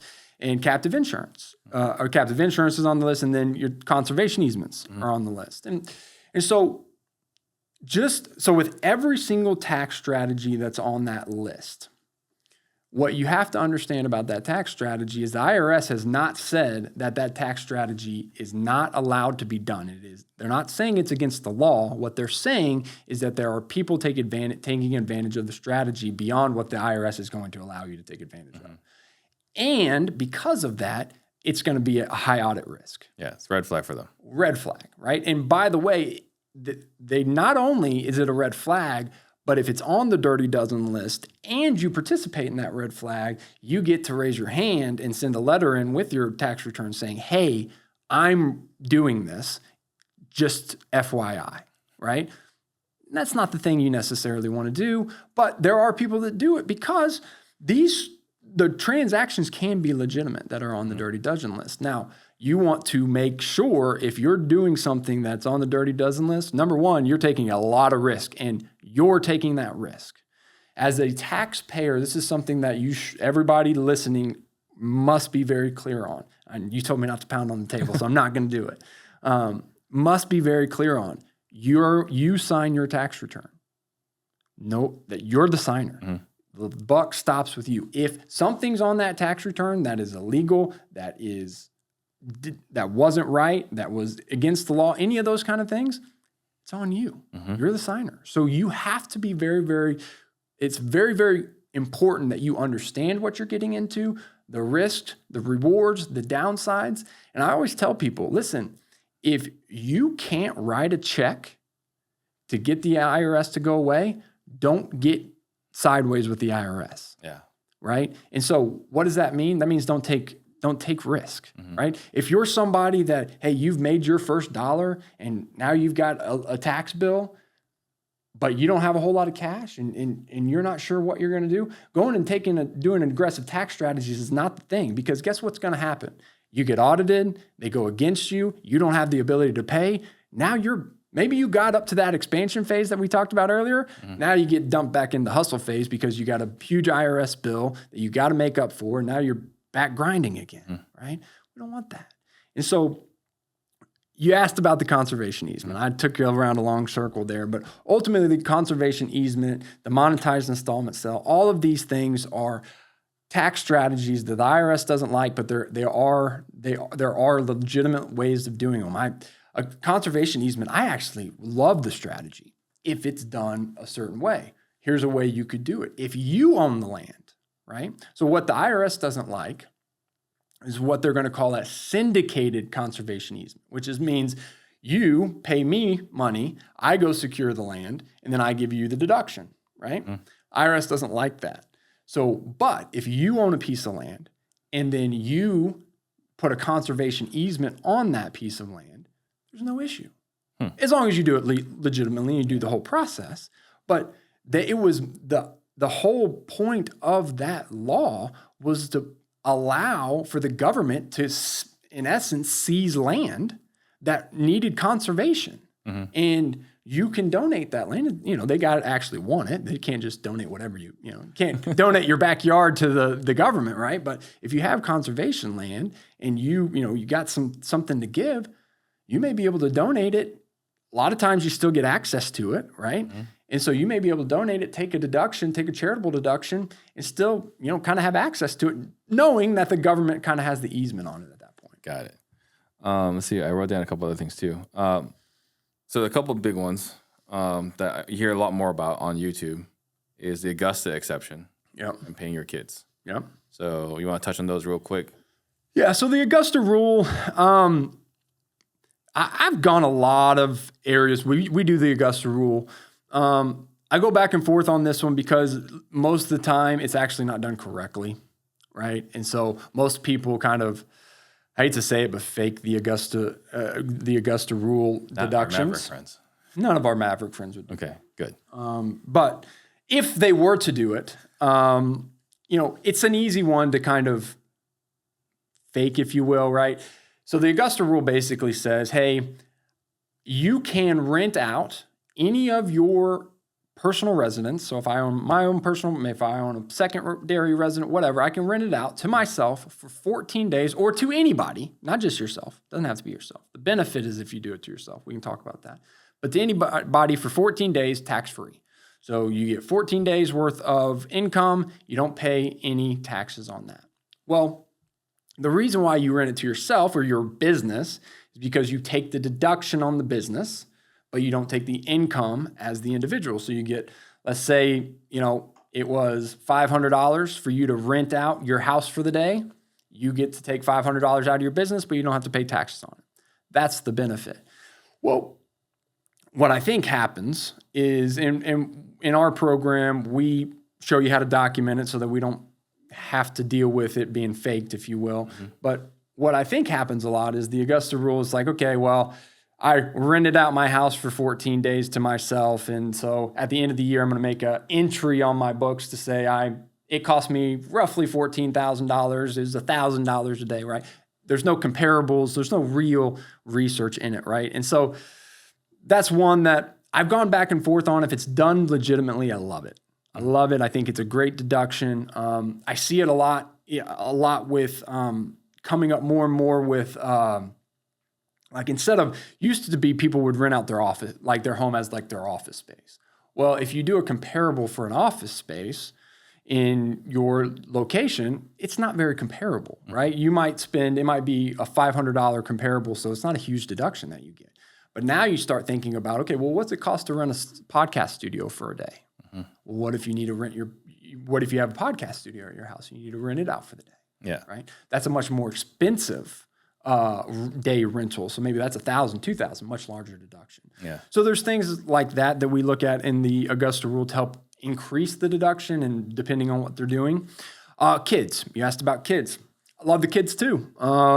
Mine is just now getting old enough to where I feel like I can legitimately have them working in the business and give them the benefit of, and take the benefit of them working in the business, or my oldest at least working in the business, and kind of getting them paid that way. So let's talk about what the kids' strategy is. So hire your kids. Ultimately, every single human that breathes on this earth, the day they're born, they get a deduction, a standard deduction. Every year it increases. Don't quote me on it, but it's somewhere around $12,000, $13,000 this year. It might be $14,000 in 2025. I usually don't start looking at those numbers until a little later in the year. But what you can do, and what a lot of people do, is they will pay their kids a certain amount of money for working in their business. Now, what that does, it's the similar situation to the Augusta rule, where I take the deduction. The money comes out of my business. I take the deduction in my business. It goes to my kid, but he gets a deduction because he's breathing. Standard deduction. Well, so I pay him up to $13,000, $14,000. He doesn't pay any taxes. She doesn't pay any taxes. So in essence, I created a deduction here, no taxes here. That's not even a deferral. That's taxes you'll never pay again. And so what does that do? I call this getting your having the IRS pay for your kid's 16-year-old car, right? When they start turning 10 or 11 years old and they can start working in your business and you can start legitimately paying them, it's all legitimate, right? You'll never hear me talk about a strategy that you're not legitimately doing. They're gonna be in your business. You're gonna pay them a right rate. It's not I took a picture of them and put them on a postcard. That doesn't work, right? You got to be a little bit more specific than that. And you pay them. Well, guess what?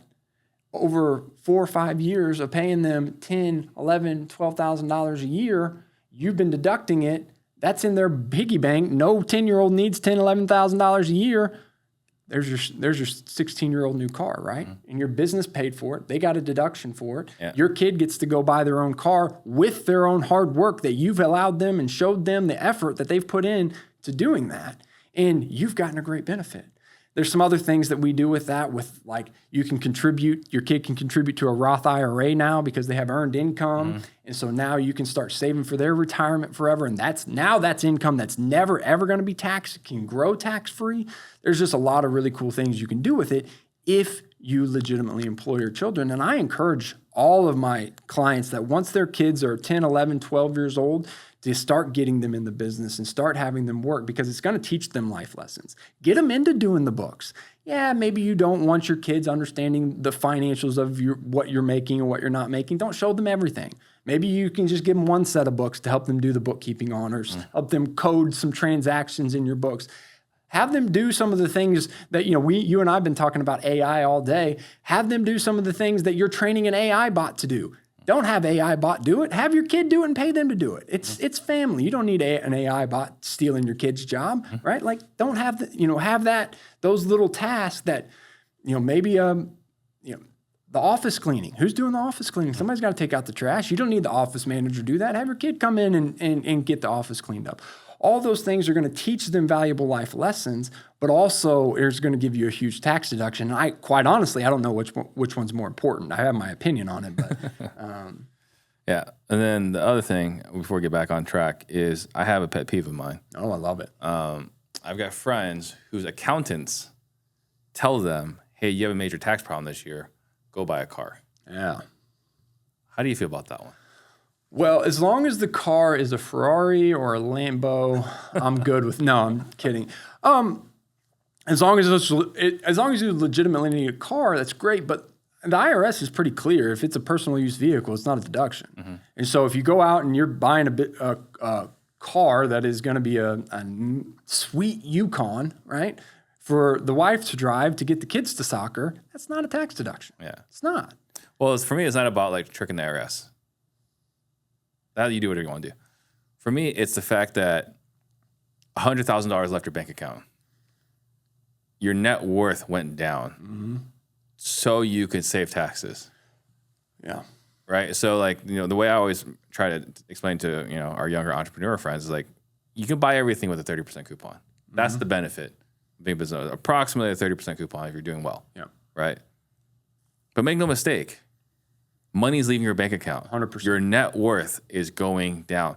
Yeah, you're avoiding taxes, but your net worth is going down. Yep. That's my problem. So I just want to see, are we on the same page here? In this market, every dollar counts, and bad data kills your leads and minimizes your deal count. Quality Skip delivers fresh, accurate, never recycled skip tracing data, unlike some other companies nowadays, which allows you to reach real sellers and increases real conversations, leading to more deals. And right now, for a limited time, get 50% off for the month of May, just 3 cents per skip, using the promo code RED. If you're serious about closing more deals, this is your edge. Go to Quality Skip today and level up your lead pipeline.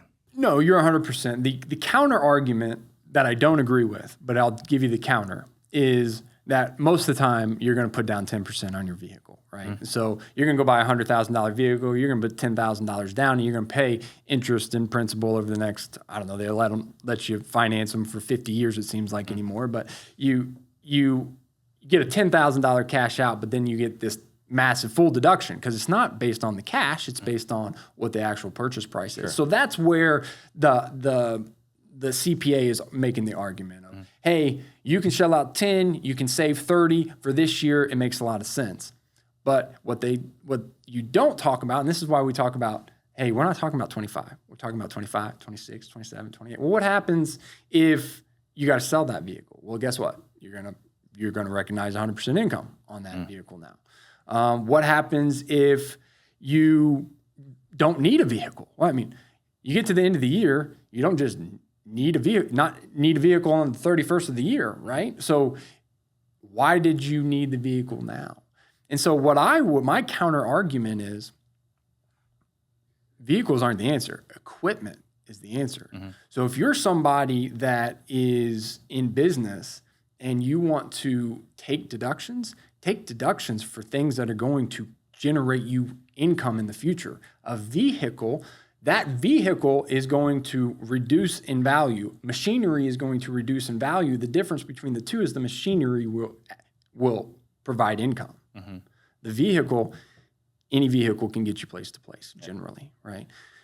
Yeah. So we got a mutual friend who is very big into tractor equipment. Yeah. Right. Every year he just buys more and more tractor equipment because he, like you said, once he buys it, he can get rental income on it. He's leasing it, and he gets depreciation on the whole deal, even though he's not shelling out a pocket for the whole purchase. Yeah. Yeah. So there's ways around it. Totally. Just don't buy a stupid car. If you don't need it. If you don't need a car, it's not the best thing to do for tax planning strategies. However, if you're like, hey, I'm going to buy a car in the first quarter of next year, and you got a big tax bill, go ahead and get it done by the end of the year, right? Get it done, get it in service. That way you can take that benefit and take that depreciation deduction and get all of the massive benefits. I will tell you those benefits have gone down a little bit since the depreciation changes. But the point being is only buy a car if you're planning on buying a car. If you're not planning on buying a car, it's not a great tax strategy. Yeah. And then, we talked about a lot of different things. So at a high level, for everyone that's listening, what exactly do real estate investors hire you for? Oh, man, great question. So we have a full service CPA firm. And so what that means is that we do bookkeeping and accounting. So we'll do everything from the time the money hits your bank or leaves your bank and coding it and helping you understand what your financials are. We have a way of organizing our financials that we believe is the best in class industry as far as how to organize your financials. So we put all those together.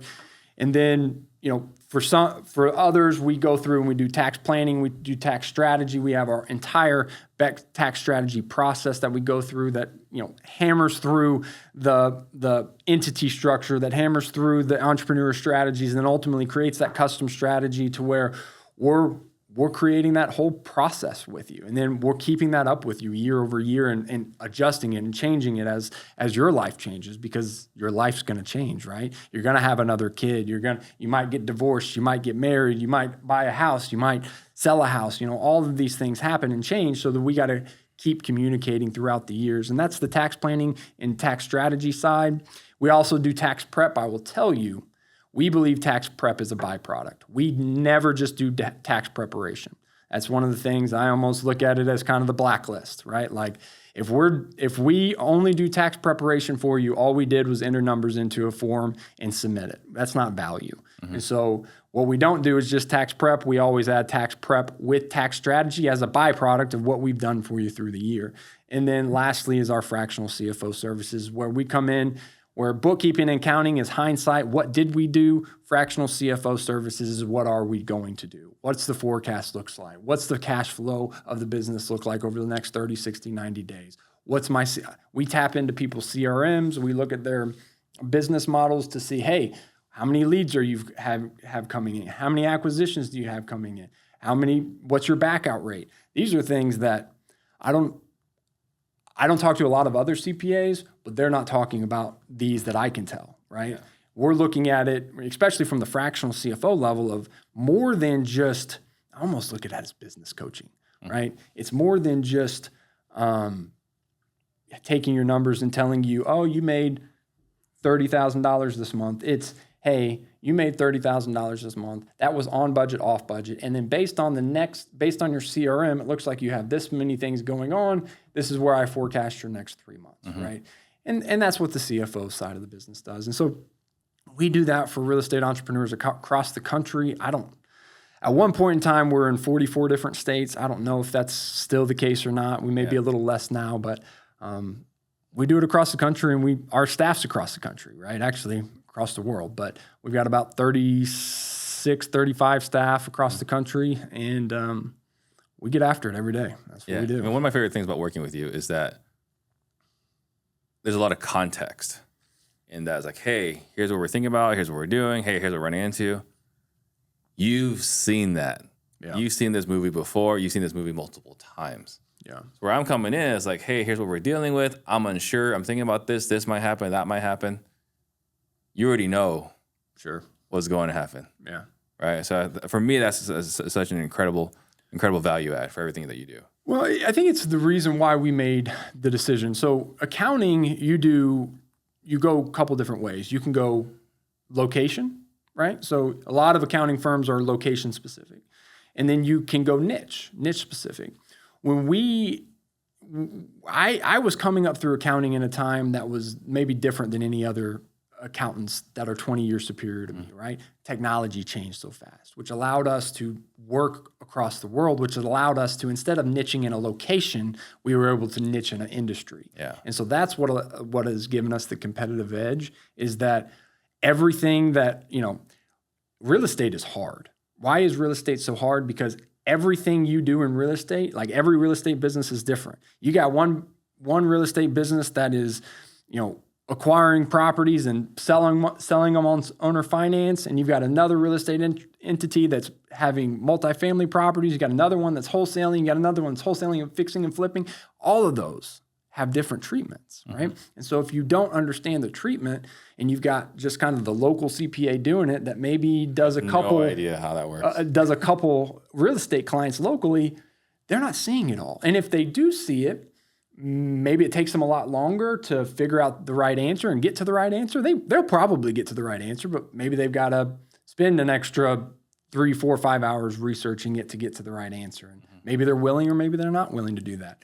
For us, we feel like our competitive advantage is that we see it all, and we've gotten the really good fortune of, we've been trusted by a lot of really great real estate entrepreneurs, a lot of which have been on your podcast. Yeah. And we've gotten the ability to see what they're doing, how they're doing it, how they think, why they're doing it. That's why when you come to me and say, hey, Marcus, I'm thinking about doing this, and I say, hey, Steve, I wouldn't do that because I've seen it not work out here, here, and here. Why don't you think about doing it this way? And that, to me, is the thing that separates us maybe from the competition, in my opinion. I think that's where we can really make hay. And the great thing about that is, every single day we are waking up trying to figure out what's that new thing. What's that? 4 years ago, nobody knew what a novation was, right? Yeah. You go to most CPAs today, they still don't know what a novation is.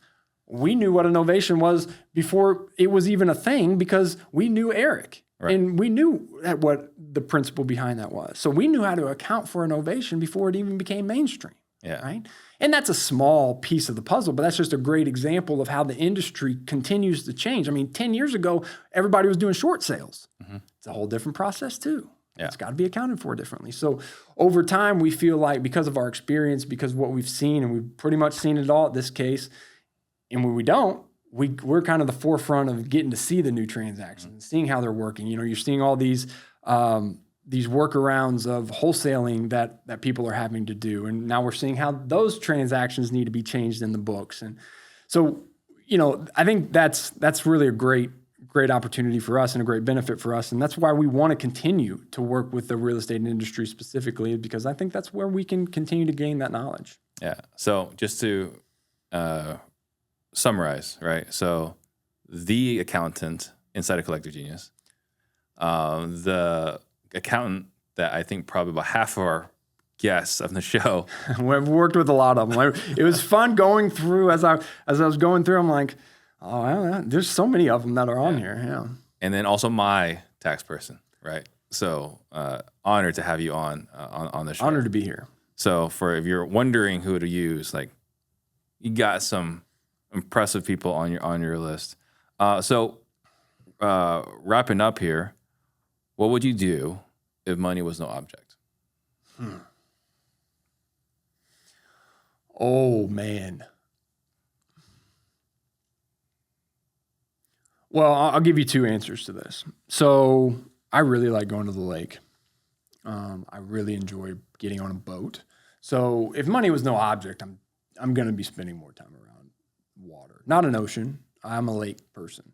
And the reason why that whole process of being able to do that with my family and enjoy that is something I grew up with, is something that I just love, and I could do that for my whole life. And so money was no object. I would figure out something with that. Maybe I'd be a professional wakeboarder or something. But in all seriousness, I stinking love what I do, right? We talked about strategic CFO earlier as to whether, that is truly a viable revenue stream of what we do. And, so much of that project has nothing to do with money, right? The reason why I would let that go is because I've got teammates that rely on me to do certain things within the business. And if that's not generating revenue, that I'm failing my team, right? And so I've got to make that decision, but I love it. I love teaching. I love sitting there. If I could be on a phone call and I could have a conversation with Steve and I could have a conversation with all of these clients that are struggling with their finances and business, and I could actually sit there and do it, and money wasn't a problem, I would do it all day because I love it. And I think it's because of, I don't really know. I don't know why I love it so much. That's the thing. Because it's a weird thing. Like if you said, hey, Marcus, after the show, if you said, hey, let's go look at my financials for a little bit and let's just talk. I'd be like, where, when, what time? Yeah. I feed off of that. Now I had to figure out a way to make it profitable. So, I can't do it for free, but man, that if I was sitting over the lake and doing financial calls and helping people with their financials and helping them understand their financials, that'd probably be the best day that I could have. Jimmy Vreeland, on episode Pardon the Disruption, said, I want to say, was it Branson, Missouri? He said that's the best place on earth. Yeah, Table Rock Lake. He comes down there. We'll meet up this weekend, or not this weekend, this summer. He goes down there several times a year. That's where our boat's at. It's a great lake. So if you guys, that's where you're hanging out. If you love the lake though, it's funny that you said that. Caden, we talked about Caden earlier. He lives in Virginia, so our team's all over the place. He comes to Springfield. Springfield's 45 minutes away from Table Rock Lake, Branson, and he said the exact same thing. It is the best place on earth. And so we're kind of spoiled. We live there, so we may not feel the exact same way. No, he was pretty adamant. It's a pretty amazing area. He was pretty adamant about that. What do you want to be remembered for? Well, I think the easy answer to that is, and the most important answer to that is a father and husband, right? I think, that makes all the difference in the world to me. What I get to do on a day-to-day basis is driven by what I want to do with them, right? And so, if a lot of people talk about, hey, at my funeral, I'd love to have as many people out the door as possible. If I just make sure that my kids and my wife are at my funeral and said, hey, he did it all, I'm good, right? The other people out the door, they're going to have that if they got that option, right? But if I make that impact on those 4 people, I'll rest easy. Above that, beyond that, it's helping others. I think I grew up. I'm a big guy, right? You may or may not be able to tell on the podcast, but I'm 6'4", 200 and something pounds, pretty big guy. I've always been looked at as a protector. When I was younger, I was always the biggest kid. I was 6'2" in 8th grade, right? So I was always a big kid. Everybody always kind of looked at me as a protector, and I think that naturally rubbed off on me as like I want to protect my people, my clients, and so. If that's what I was looked at as, hey, this guy helped protect me, helped push me into a better business. I became a better business owner. I became a better person. I had a better life because of some of the advice that he gave me. That'd be awesome. But really and truly, these 4. Yeah. What's your biggest struggle today?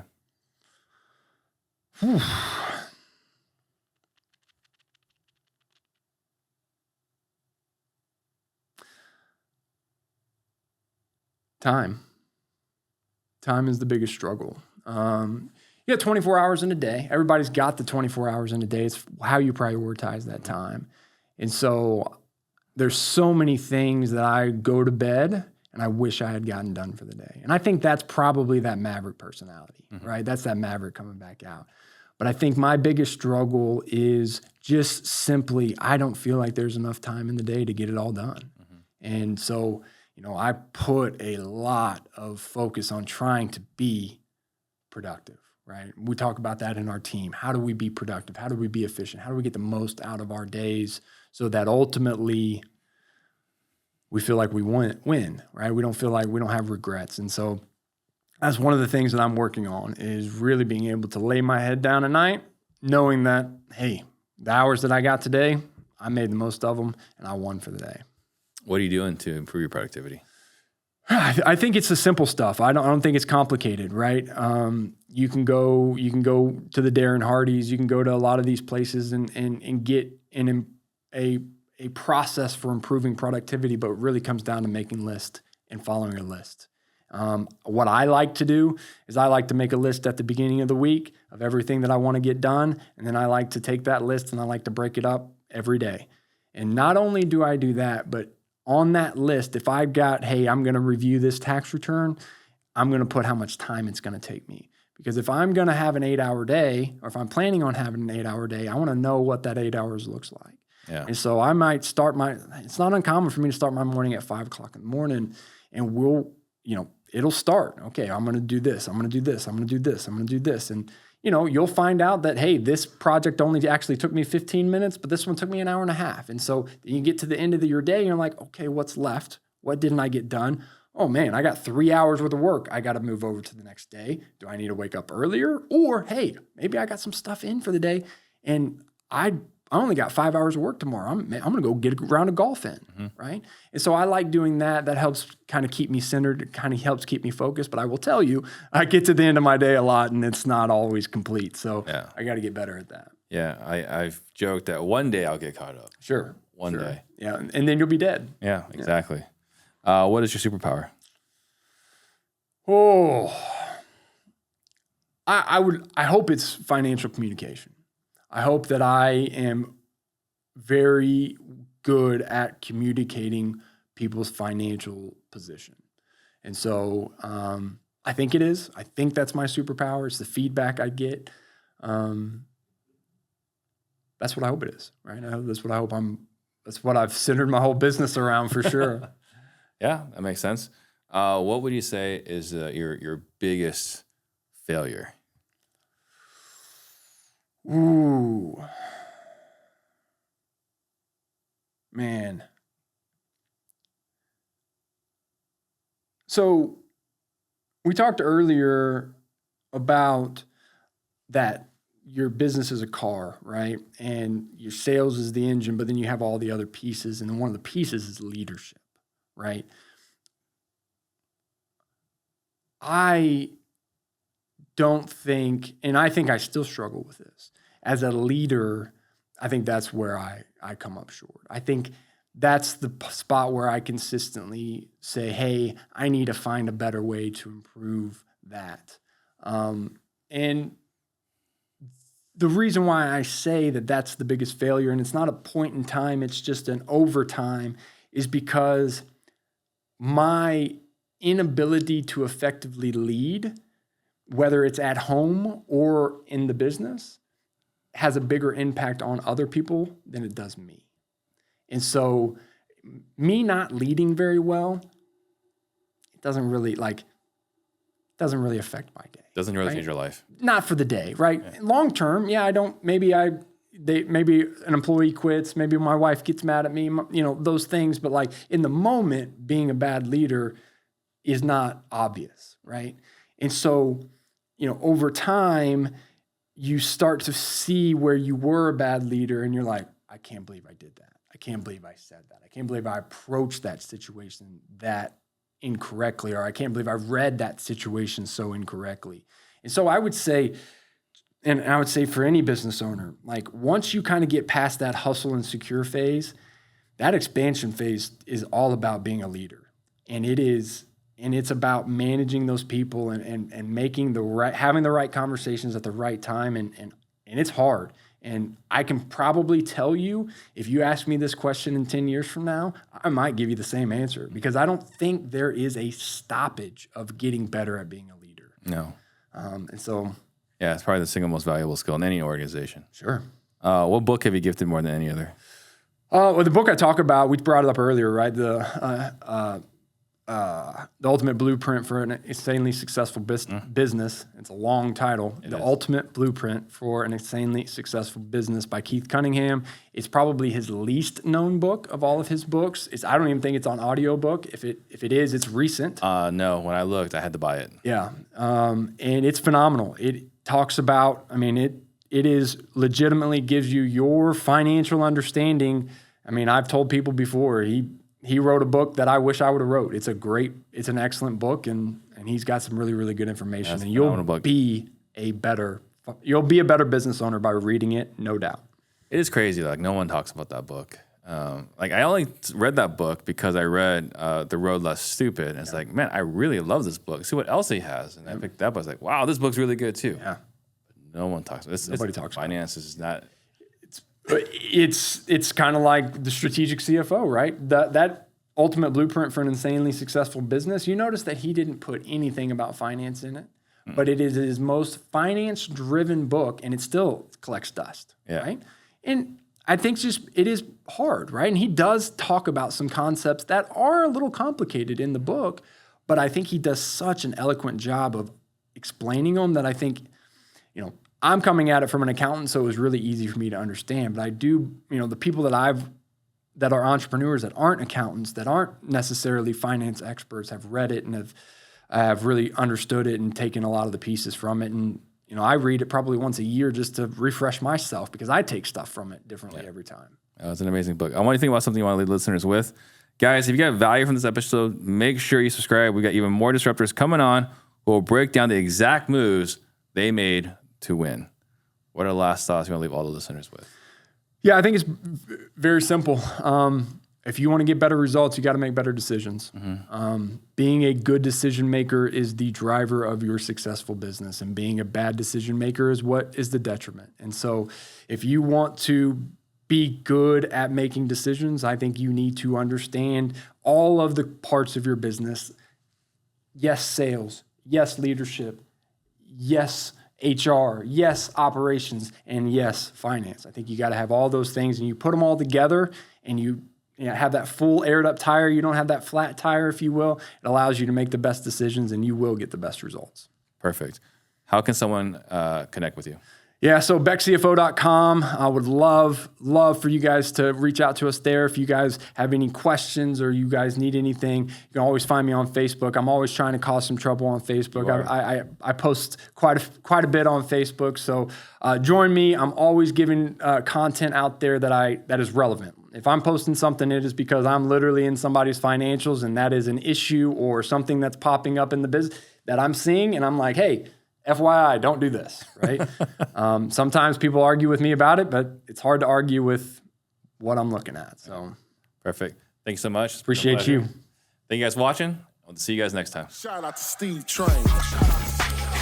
Jump on the Steve Trang. Disruptors.